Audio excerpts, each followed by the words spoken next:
Sir, आपने सबसे पहले ही घुसपैठियों की बात की है, जो सबसे बड़ा मुद्दा देश के लिए भी है और खासकर पश्चिम बंगाल जिस तरह से बांग्लादेश का अभी मौजूदा हालात है उसको देखते हुए। लेकिन जो सवाल आपने किया है उस पे प्रतिक्रिया ये मिलती है कि बीएसएफ तो केंद्र के अधीन है, आखिर ये विरोधाभास तुम कहाँ भाभी जी को याद करते थे?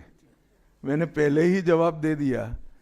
बीएसएफ जब तक फेंसिंग नहीं होती है तब तक बीएसएफ सुरक्षा नहीं कर सकती है। बीएसएफ को भूमि देनी पड़ेगी फेंसिंग के लिए भारत सरकार को। मेरे स्तर पर मैंने 7 पत्र लिखे ममता बनर्जी को। ये 6 साल के अंदर 3 बार गृह सचिव यहां कर मीटिंग कर गए चीफ सेक्रेटरी से। मैं पूछना चाहता हूं तृणमूल कांग्रेस की सरकार को, जमीन देने में क्या डर है? कि आपकी कोई रिस्पॉन्सिबिलिटी नहीं है या आप घुसपैठ होने देना चाहते हो? और फिर भी नदी नाले जंगल कहीं से कोई घुसपैठिया आ जाता है, कहां आता है? सबसे पहले गांव के थाने और पटवारी के बगैर कोई रह सकता है? इसके डॉक्यूमेंट कौन बना रहा है? बंगाल सरकार बना रही है। देश भर से जो घुसपैठिए पकड़े जा रहे हैं, इनके पास से बंगाल के डॉक्यूमेंट, फर्जी डॉक्यूमेंट पकड़े जाते हैं। उन्होंने घुसपैठियों को अपनी वोट बैंक मजबूत करने के लिए राज्य सरकार की नीति के रूप में स्वीकार कर लिया है। इसलिए मैं कहता हूं कि तृणमूल कांग्रेस घुसपैठ नहीं रोक सकती।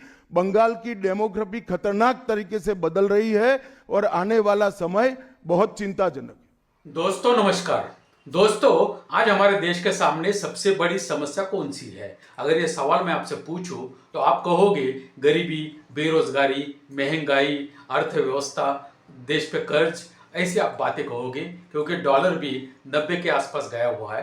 तो ये जो समस्या है, वो जो समस्या है, इससे भी एक बड़ी समस्या है जो हमारे देश के जो प्रधानमंत्री है और गृह मंत्री है, वो हर एक राज्य में जाके बता रहे हैं कि सबसे बड़ी समस्या कौन सी है। तो वो है घुसपैठियों की समस्या।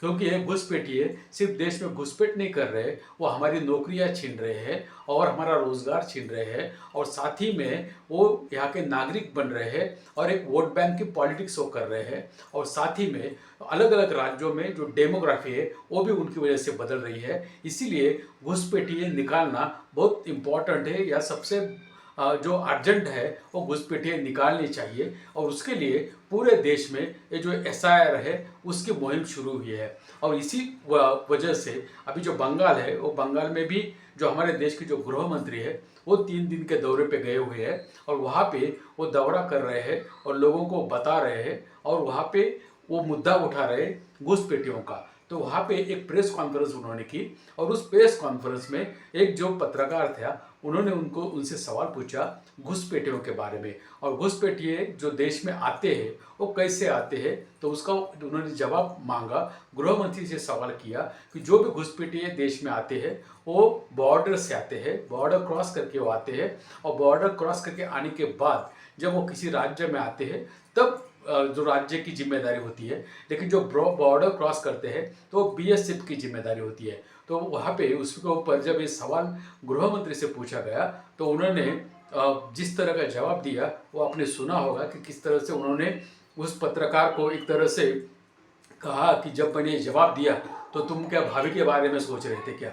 इसका मतलब क्या है कि जो सवाल है, जवाब है, उससे उन्होंने पहले ही शुरुआत ही इस तरह से की, और उसके बाद में आपने देखा होगा उन्होंने जवाब क्या दिया।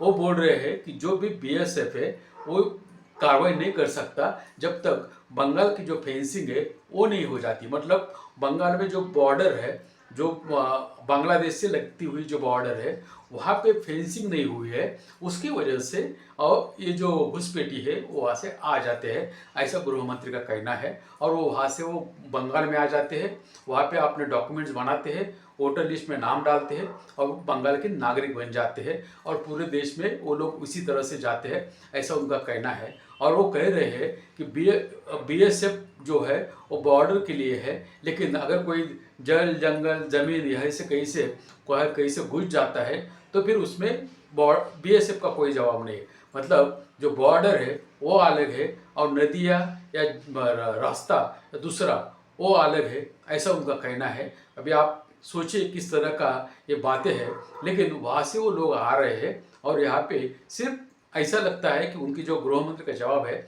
उससे एक बात तो लगती है कि ये जो मुद्दा है जो यहाँ पे उन्होंने उठाया है और जो बात वो कह रहे हैं कि वहाँ पे बॉर्डर नहीं है, इसकी वजह से घुसपैठिए अंदर जाते हैं, लेकिन यही मुद्दा बिहार में उन्होंने उठाया था तो वहाँ कहाँ से लोग आ जाते हैं। वही मुद्दा झारखंड में उन्होंने उठाया था, आसाम में उन्होंने उठाया था, नॉर्थ ईस्ट में उठाते हैं कि इस तरह से लोग जो है वो बाहर से आ रहे हैं, डेमोग्राफी बदल रही है। नॉर्थ ईस्ट में वो बोलते हैं कि अलग अलग जो रिलीजियस ग्रुप है उनमें जाके अलग तरह का एजेंडा वो चलाते हैं।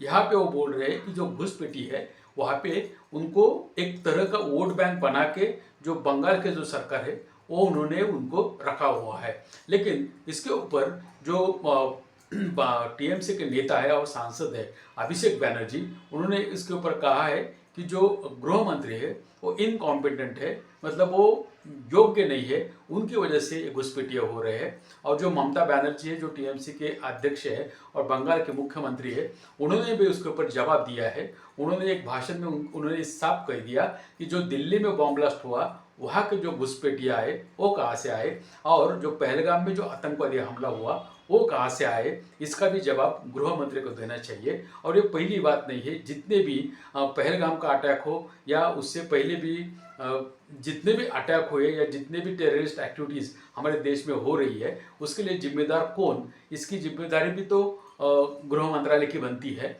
उसके ऊपर वो कुछ नहीं बोल रहे हैं। और ऐसा कहने की कोशिश कर रहे हैं कि पूरे देश में फेंसिंग हो गई है, सभी बॉर्डर जितनी भी बॉर्डर अलग अलग राज्यों से लगी हुई है सब जगह पे फेंसिंग है, लेकिन सिर्फ ये बंगाल ही है जहाँ पे जो बंगाल की मुख्यमंत्री है वो जगह नहीं दे रही है, उसकी वजह से वहाँ पे घुसपैठ हो रही है। तो अभी इस बात पे कौन भरोसा करेगा, या आप क्या भरोसा करोगे कि सिर्फ बंगाल से ही लोग यहाँ पे आ रहे, कश्मीर से नहीं आ रहे या गुजरात से नहीं आ रहे या जितने भी बॉर्डर स्टेट है पंजाब से नहीं आ रहे या कहीं से भी जितने आसाम है वहाँ से नहीं आ रहे, ऐसा हम बोल सकते हैं क्या? अगर हाँ तो फिर उसका डेटा गवर्नमेंट को पब्लिश करना चाहिए कि सिर्फ और सिर्फ कलकत्ता से या सिर्फ जो बंगाल है वहीं से ही लोग आ रहे हैं और वहीं पे जाके पूरे जो घुसपैठी है उनका वो सेंटर बना हुआ है और वहाँ पे वोट बैंक का पॉलिटिक्स चल रही है। इसके ऊपर भी तो गृह मंत्री को जवाब देना चाहिए। आपको क्या लगता है इसके ऊपर? आप भी आपकी जो राय है वो कमेंट करके बता सकते हैं। मिलेंगे आपके दूसरे वीडियो में दूसरे विषय के साथ, तब तक धन्यवाद।